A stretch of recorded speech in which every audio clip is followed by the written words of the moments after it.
Краска состоит из пигмента. Это сухое порошкообразное. Всем привет! Рада снова приветствовать вас на моем канале.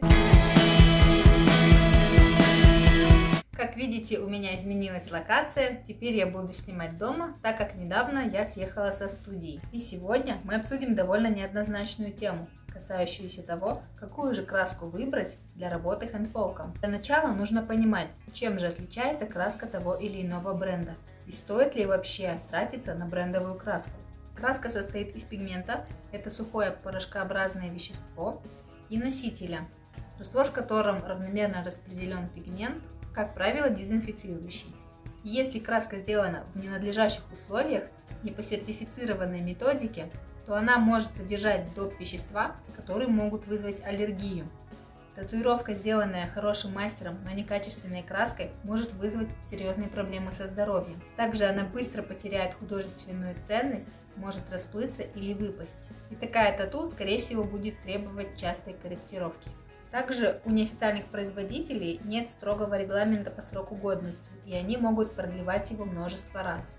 Сам же срок годности у брендовых производителей распространяется на срок действия стерильности краски в запакованном состоянии. Но и после вскрытия краска хранится довольно долго в ее изначальном составе. Естественно, если не разбавлять ее водой. Разбавленную лучше вообще не хранить и утилизировать сразу после сеанса. Поэтому лучше использовать только проверенные бренды, которым можно доверять. Приобрести такую краску можно у официальных представителей, либо у самих производителей. И сейчас мы поговорим именно о черном цвете. Черный пигмент в тату-краске – это аморфный углерод или обычная сажа от сжигания костей или сердцевины кампишевого дерева. Если рассматривать другие виды красок и разные составы, то можно отделить, например, краску для перманентного макияжа. И ее главное отличие будет в том, что в составе будет уже не пигмент, а азокраситель. Его частицы имеют свойство легко растворяться в воде и разрушаться под воздействием ультрафиолета, то есть солнца, и легко выводится лазером, что и дает тот самый временный эффект. В татуировочной краске частицы довольно стойкие к такого рода воздействиям. Возможно совершенно незначительные изменения, и поэтому такие татуировки держатся на коже всю жизнь. Итак, чем же еще краска разных марок может отличаться? Существует разная степень дисперсии частиц. Это означает, что в одной краске частицы пигмента более мелкие, чем в другой. Также отличается процентное соотношение воды и пигмента. Например, для шейдинга используется более жидкая краска, нежели для контура. Сама краска заносится под кожу в тот момент, когда игла выходит из прокола, тем самым заполняя образовавшееся пустое пространство. И чтобы татуировка была менее перетравмированной и аккуратной, лучше, если проколов будет минимальное количество. Значит, нам нужно, чтобы за один прокол в дырочку попало максимальное количество пигмента, а затечь проще всего будет жидкой мелкодисперсной краски. Получается, в нанесении хендпоком она удобнее. Но из-за мелкой дисперсности частиц, уже будучи в коже, вокруг каждой образуется оболочка, что может снизить яркость татуировки. А также более мелкие частицы могут быть разнесены по капиллярам, что может дать неприятный эффект поплывшей татуировки. Из минусов более густой краски.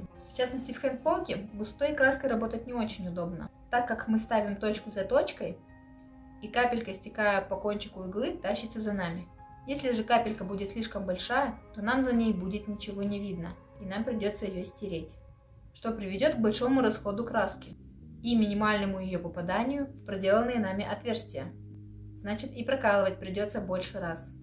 Как вариант, можно разбавить крупнодисперсную краску специальным разбавителем, как правило, он стерильный, но уже в колпачке, и в более жидком носителе будут плавать более крупные частицы и легче заходить под кожу.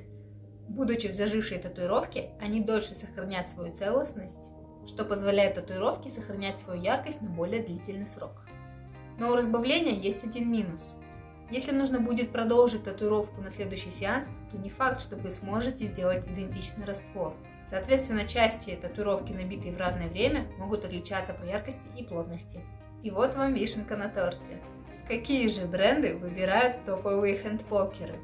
Я провела небольшой опрос, и результат меня удивил.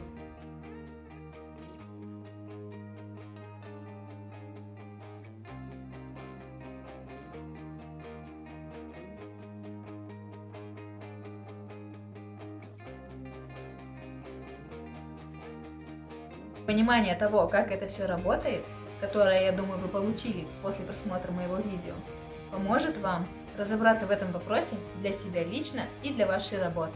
Спасибо, что досмотрели это видео до конца. Ну и как обычно, оставляйте комментарии с интересующими вас темами. И не забудьте поставить лайк этому видео. Всех целую. Пока.